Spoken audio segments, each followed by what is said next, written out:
พามาให้อาหารว้างเป็ดไก่กันทุกคนมื้อนี้เขาจะให้อาหารว้างด้วยแหน่แดงของเขานั่นเองบางคนคอมเมนต์หรือบางคนใส่มาถามเนาะว่า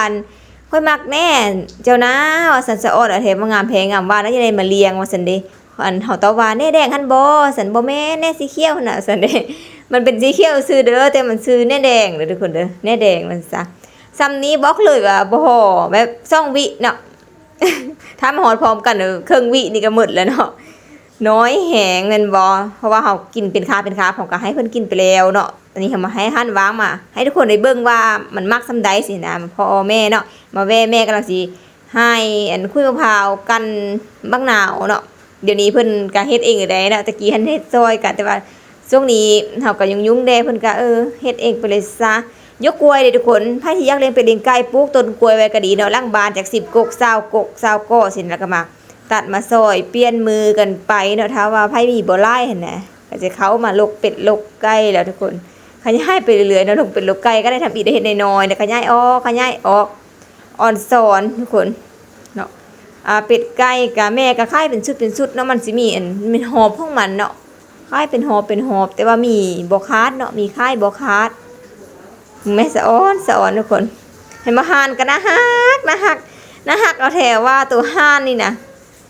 กินดีเด้ทุกคนและสวงอันนี้เนี่ยเป็นอาหารวางซื้อได้ถ้าสวงกินเป็นขามแห้งพึบขึ้นมาเลยทุกคน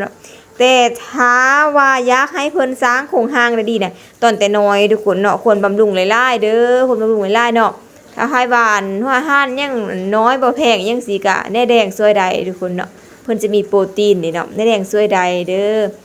ว่าแต่อันเอาไปเลี้ยงก็ดูแลมันเนาะดูแลมันแด้ว่าซั่นซะของเฮาก็จะมีกบมะไม้นานาชนิดเนาะปุ้งเผาไล่แดเนาะปุ้งเผาไล่แดทางเรื่องบานนี่ก็ได้แล้วก็มีกกอันตะกกอันมักเก็นไทยเนาะผู้น้อยนี่ก็แฮ่เนาะมักไทยหูพร้อมวนกินมักตะกบมักเก็นไทยนี่นะเนาะบ่สุกก็คุมให้มันสุกสินะซอกก็ให้กันจนได้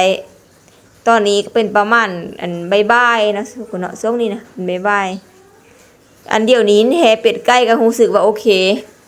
ก็บ่ได้ตื่นเต้นกับหยังหลายเนาะบ่ได้ตื่นเต้นกับมันหลายแต่มาตื่นเต้นกับห่านแหงมันน่าฮักแหงทุกคนแล้วอันผิวพรรณบ่แม่นผิวพรรณคนยังมันน่ะมันก็ขาวๆพองๆนี่เนาะขาวๆพองๆเลยบ่คือเป็ดเด้นี่เป็นน่ะมันตัวสูงบ่จักเนาะเอามาเลี้ยงพร้อมเป็ดตะกี้เป็นหมู่กันแล้ววันนี้